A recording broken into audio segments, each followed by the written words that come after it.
Welcome to Diabetes Connections in the News. I'm Stacey Sims, and every other Friday, I bring you a short episode with the top diabetes stories and headlines happening now. Our top story this week, Insulet announces the full market release of the Omnipod 5 app for iPhone in the U.S. The company says this has been the number one feature requested by Omnipod 5 users. The app allows you to fully control your Omnipod 5 system from the compatible iPhone. You can bolus for a meal, change a pod, adjust settings, so you do not need to carry a separate controller. The Omnipod 5 app for iPhone is compatible with the Dexcom G6 right now.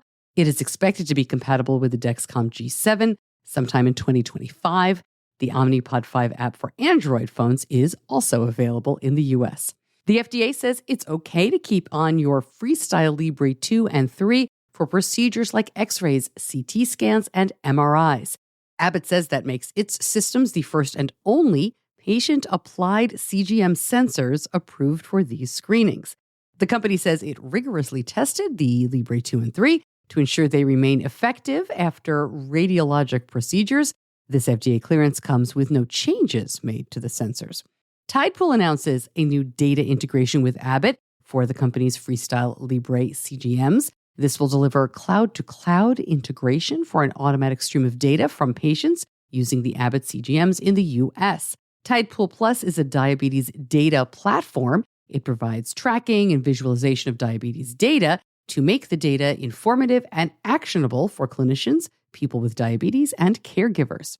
Continuing with the Freestyle Libre news, Beta Bionics now says it has launched the integration of the iLet Bionic Pancreas with the Freestyle Libre 3 Plus. The company's announced this plan a couple of weeks ago, but now it is out in the marketplace. iLet users can now update the software to choose between the Libre 3 Plus and Dexcom CGMs.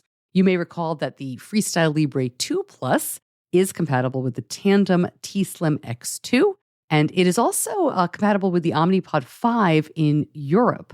Abbott has also struck a deal with Medtronic, but they will develop a different CGM specifically for that company's insulin delivery systems. Dexcom news now, and Dexcom is asking the FDA to approve the G7 for 15 days. Right now, the G7 has a 10-day wear time. Dexcom also launched the G7 in Australia and rolled out Dexcom One in France. And some front office news, CCO Terry Lawver plans to retire from Dexcom at the end of the year. Dexcom also gets a place on Time's Best Inventions of 2024 with Stelo, the first glucose biosensor available in the U.S. without a prescription. Dexcom says it is honored to be, quote, recognized among other unique innovations in the home health category that support people's health. Luna Diabetes is moving forward with a pivotal trial evaluating its automated closed-loop insulin technology called the Luna System. This is really interesting. I've been following this for a couple of years. It's designed to address nighttime glucose control for insulin pen users. It's meant for use only during sleep. You get an automated insulin pump that you wear only overnight. It works with a CGM, and then you go back to MDI during the day. Luna Diabetes expects the study to be completed early next year with plans to commercially launch the device soon after.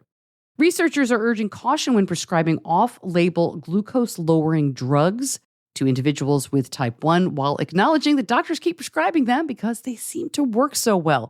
We are talking about GLP-1s and SGLT2 drugs, which show a real benefit for heart and kidney health.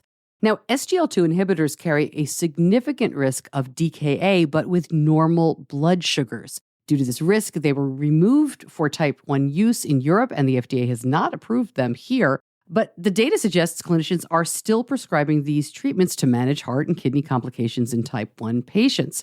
So these authors say more study is needed, but before such evidence becomes available, caution should be exercised when prescribing these treatments to individuals with type 1. More good iLet transplant news from the University of Chicago. These are potentially the first human cases of insulin independence achieved using a transplant of insulin-producing islet cells in combination with an experimental immunosuppressant drug. Now, 2 people in the study are off external insulin. They have normal A1Cs. The third subject decreased insulin use by more than 60% following the procedure and continues on an insulin independence trajectory. Some of the funding for this study comes from Breakthrough T1D. Semaglutide may reduce Alzheimer's risk in type 2 patients, with research suggesting significant protective benefits compared to other diabetes drugs.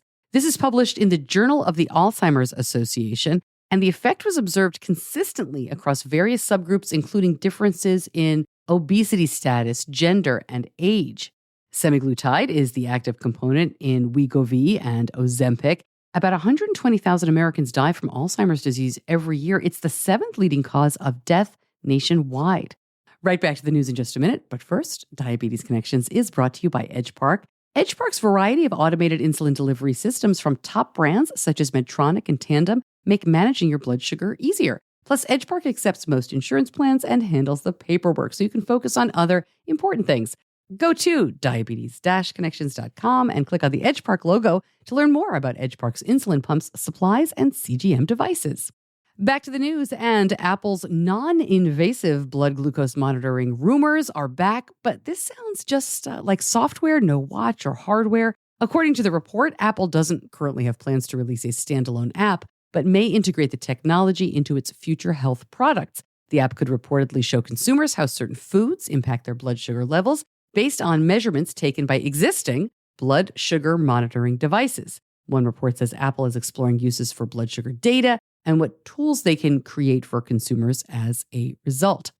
Apparently, this report says testing on the app has been paused, but the tests could pave the way for better food tracking on Apple's own health software or better third-party glucose tracking integration.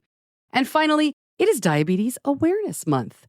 I don't do a lot here, as longtime listeners will probably know. I will be reporting on what some of the companies and individuals may be doing for November for Diabetes Awareness Month in the U.S. But you know my opinion, I mostly think this month is great to educate the general public, but every month is Diabetes Month for this community. You can follow along on social to see what I'm doing there. I'll be doing some videos, and we'll certainly have more on the podcast. But I do think it is an opportunity to educate maybe our friends and family who don't live with diabetes day in and day out. And that is it for In the News. I'm Stacey Sims. I'll see you back here soon. Until then, be kind to yourself. Diabetes Connections is a production of Stacey Sims Media. All rights reserved, all wrongs avenged.